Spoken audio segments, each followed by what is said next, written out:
Hey! Hey. It worked. Okay, so let's see here. Can I hear you? I can hear you. Can you hear me? Perfect. Great. Okay.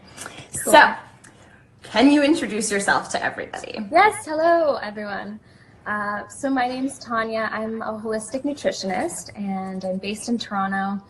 I'm passionate about so many things. I have a medicinal mushroom company that I've been kind of working on for the last 2 years. And so it's a really interesting time for medicinal mushrooms and for people. And one of their main benefits is really strengthening immunity.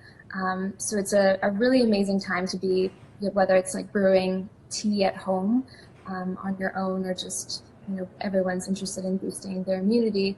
Of course, food and nutrition play a huge role in everything right now, and we have the gift of time and really taking care of ourselves at home, cooking lots, hopefully.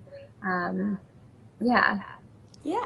So, okay, so I wanted to ask you two questions, and then I see we're getting some questions in here, so we'll definitely answer that. And then for everyone who's watching now or who's watching later, I'll be posting this to my Instagram TV, and we can both answer any questions that you guys leave there. So I wanted to ask you, what is an inexpensive way to approach nutrition right now? Sure. So there's quite a few things that you can do. Something that I personally have been doing that is going well, and out of interest of not leaving our homes, really, it's just like, how can we raid our kitchens? Yeah. And actually go into our pantries and use everything that's in there. So that's basically all of our dry goods. So dry grains, legumes, chickpeas, black beans, any of that stuff, amaranth, just like taking everything out of our kitchens and actually using what we have before purchasing new stuff. And I know I have lots of random things in my pantry. even spices. I mean, I'm just like, oh, well, I didn't know I had 2 things of turmeric, so it actually just helps. I know I have 2 things of turmeric too, which we can circle back around to later because you have good use for turmeric. Yes. So okay, so yeah, that's a wonderful way to kind of use what you already have. Exactly. And then, I mean, another thing is, of course, a lot of people are buying canned foods and non-perishables, and it makes sense. Depending on where you are, I mean, I only really know what it's like in Toronto, which is where I'm based. There's tons of produce, there's tons of fresh foods that we still have access to. That's the most nutritious, that's the most alive, nutrient dense. So of course, opting for that stuff. Buying, a reasonable supply that won't go bad and that you can, get through. And beyond that is also a really great time to just try out plant-based eating. I can only imagine, fish, meat, all of those kind of things that we'd be getting from the grocery store or a butcher. That's going to be pretty pricey to buy, 3 weeks worth, a month's worth of meat and store it in the freezer. So in the interest of budgets, it's a really great time to get the lentils and hemp seeds.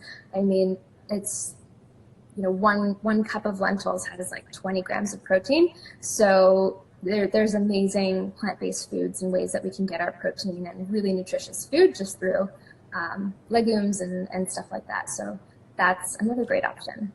I love that. So another question I had was, what is the most important thing that we should be doing for our bodies right now in this time as it relates to nutrition?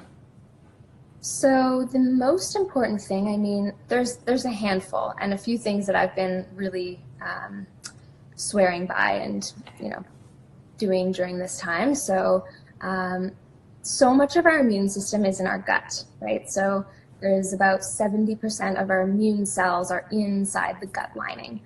So that is a chunk of bacteria. It's, a bacterial weight that's inside of us, which is important. It's kind of like this internal flora and garden that we can feed with really healthy foods, or that we can kind of propagate some of the more negative and bad bacteria through sugars and stuff like that. So taking care of our guts right now is hugely important. I would say number 1 is just eliminating processed sugars, white sugar, things like that. I know. I'm sorry. But you can always replace it with like a little bit of a sweetener, as in a honey or a maple syrup, or something like that. But in terms of the like processed cookies and all that kind of stuff, it's probably a good thing to just stay away from that for the strength of the immune system, and inflammation and just a whole range of other things. And I mean, sleep is so important. We are given this time that we don't usually have, and it's a really peculiar, strange time, and a lot of people have anxiety. But can we like kind of switch our lens and look at this time in a positive way, even if it's for just this exact moment, and just finding presence in that moment and choosing like, how can I be productive and positive and look at this time as this mini retreat for me and my family to teach them and teach myself and get us really healthy and resilient, so that when we're ready to go back out into the world, our defenses are up and we know what to do, and we have, this increased and enhanced hygiene and, health hygiene as well. So, sleep, stress mitigation, meditation. In terms of foods, I'm all over garlic, ginger, turmeric, medicinal mushrooms like chaga and reishi. Warm food. So right now, I mean, we're spring, but it's still, pretty cold out. So just warming the bodies, making sure that. What's a warm food? Like, what does that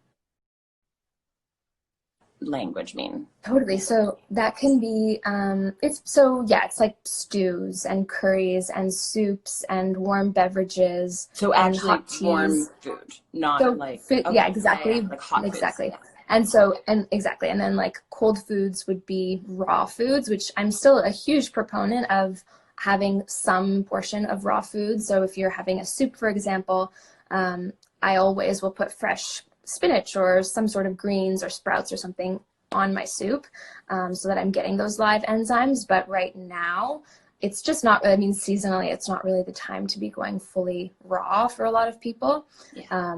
And it's also not, fully supportive to what the body is like craving and wanting, and in these colder months. And then, stress mitigation and, connecting with friends. There's so many meditations that different communities are putting out, and yoga classes and Pilates and all of these things. And of course, it's always different when we have families and, children to look after. But those are some of the main things that I'm doing. I love that. Okay, so I see a bunch of questions.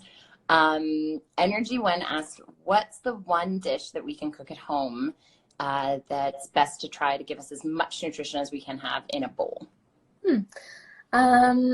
So I've really been, cooking a lot of dals and curries, and these are really, really delicious, flavorful, spicy foods. I mean, obviously you can control the spice, but cooking with a lot of ginger, turmeric, black pepper, onions, garlic, and you can add sweet potatoes and kale and cauliflower, and kind of making this stew, which lasts you for a long time. It's really nutrient dense. You don't want to overly cook any of your vegetables. You want them to still have a little bit of a crunch. But right now, like, those are going to be foods that are extremely supportive to the immune system and to the body, and have lots of fiber. And sweet potatoes are just delicious. They'll give a dish like a really nice flavor and taste, if you are somebody who likes sweeter things. I'm really going for the, you can make a dal as well, the stews. But stew's great because you can also throw tons of different vegetables that you like, that you have in your fridge, into it. So it doesn't have to be one specific recipe. Yeah. Okay, TV45 Ale. Oh, I said that right. One boost drink a day that keeps the doc away. Actually, you were telling me about one. Yeah. So what I've been doing, I realize not everybody has a juicer, and so you don't actually need a juicer for this, but you can make, it's kind of like a fire shot, or a ginger bomb, as my friend Kate would say, and that's at her cafe. But you basically take a chunk of ginger and a chunk of turmeric, and you put them into a high-speed blender and add about a cup of water, and you just blend it.